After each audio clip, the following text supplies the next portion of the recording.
Assalamualaikum warahmatullahi wabarakatuh. Halo semuanya, nama aku Husna Yusuf dari Tujuh Abu Bakar. Hari ini aku akan menceritakan dongeng Cinderella. Mungkin ada beberapa yang belum pernah mendengar cerita ini kan? Nah, sekarang aku akan menceritakan balik. Dahulu kala hiduplah seorang gadis yang cantik dan baik hati. Ia tinggal bersama ibu tiri dan saudara tirinya. Ayah dan ibunya telah meninggal. Gadis cantik tersebut bernama Cinderella.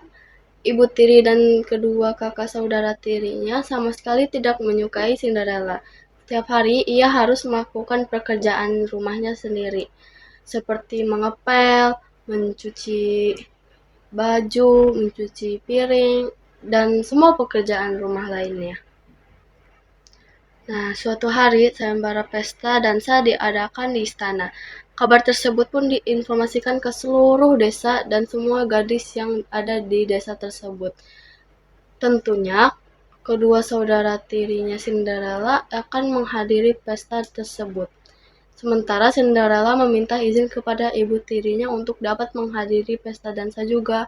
Hanya saja, ibu tirinya menolak pemerintahan tersebut.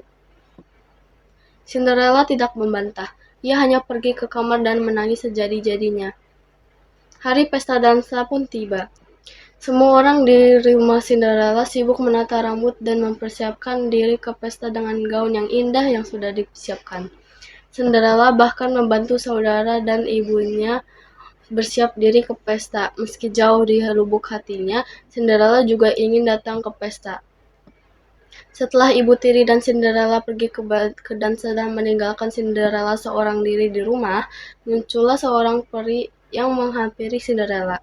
"Berhentilah bersedih, nak," ucap sang peri. Cinderella menghapus air matanya, namun ia juga mengatakan, "Aku sangat ingin pergi ke pesta dansa itu, Ibu Peri," ucap Cinderella sambil menangis. Ibu peri pun mengajak Cinderella bangkit dan pergi ke taman rumah karena ia akan mengabulkan permintaan Cinderella untuk datang ke pesta dansa. Di taman, ibu peri meminta Cinderella untuk membawakan labu dan teman-teman tikusnya. Cinderella pun membawakan labu dan teman-teman tikusnya. Kemudian, dengan magis, ibu peri sulap labu terbaik yang dibawa Cinderella menjadi sebuah kereta kencana dan mengubah 6 tikus menjadi 6 kuda yang siap menarik kereta labunya. Sementara seekor tikus besar di taman disulap menjadi kusir. Kemudian 6 kadal di air mancur taman disulapnya menjadi 6 pria yang akan mengiringi kereta kuda menuju ke pesta dansa. Kemudian pakaian dan tatanan rambut Cinderella pun diubah menjadi pakaian terbaik dengan tatanan rambut terindah, lengkap dengan sepasang sepatu kaca. Cinderella pun senang dan ia menari-nari di taman. Ibu peri menyuruhnya untuk segera pergi agar tidak terlambat dan pulang sebelum jam 12 malam lebih. Karena lebih dari jam itu semua sihir akan hilang. Cinderella pun mengerti dan berjanji dia akan pulang sebelum jam 12 malam. Sesampainya di acara pesta dansa, kehadiran Cinderella yang cantik dengan gaun terbaik tentu saja menarik perhatian. Pangeran yang menyaksikan pun meminta Cinderella berdansa bersamanya. Mereka menari dengan sangat serasi. Ibu dan kedua kakak tiri Cinderella tentu saja merasa iri dengan wanita yang ada di depan matanya. Namun ketika jam sudah menunjuk pukul 12 malam, bel diiringi lonceng berbunyi. Cinderella sadar dan ingat dengan apa yang dikatakan ibu peri. Ia pun bergegas pergi berlari dan meninggalkan sang pangeran. Pangeran yang bertanya-tanya mencoba mengejar Cinderella yang berlari.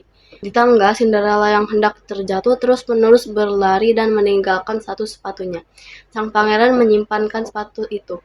Keesokan harinya, pangeran yang penasaran mengutuskan pengawal istana untuk menemaninya mencari gadis pemilik sepatu kaca yang pangeran simpan tadi.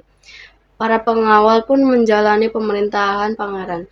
Satu persatu mereka datangi untuk menemukan pemilik sepatu kaca. Namun, tak ada satu gadis pun yang cocok dengan ukuran sepatu itu. Hingga kemudian tiba pengawal istana di rumah Cinderella. Kedua saudara tiri Cinderella pun mencoba sepatu itu, dan ternyata sepatunya tidak pas di kaki mereka. Pangeran pun bertanya, "Apa tidak ada gadis lain di sini?" Ibu tiri pun menjawab, Tidak ada, hanya ada 2 gadis dan mereka berdua putriku. Baiklah, terima kasih, aku akan mencari di tempat lain, kata sang pangeran. Ketika pangeran bersama 2 pengawalnya bergegas keluar, tiba-tiba ia melihat ada seorang gadis di jendela. Ia pun kembali ke dalam dan ibu tirinya yang tak bisa menggelak lagi memberikan Cinderella keluar dari kamarnya. Cinderella diminta pangeran untuk mencoba sepatu itu dan cocok. Pangeran pun senang, karena ia menemukan pujaan hatinya. Dengan kekuatan sihir ibu peri, Cinderella pun diubah penampilannya persis seperti gadis di pesta dansa yang pangeran cari. Pangeran pun menetapkan hatinya untuk menikahi Cinderella. Mereka pun hidup bahagia, sementara ibu tiri dan kedua saudara tirinya sudah Cinderella maafkan kesalahannya di masa lalunya. Nah, jadi pesan moral dari cerita Cinderella itu adalah kebaikan terhadap semua orang dan memaafkan orang lain karena melakukan kesalahan. Mohon maaf jika ada salah. Wassalamualaikum warahmatullahi wabarakatuh.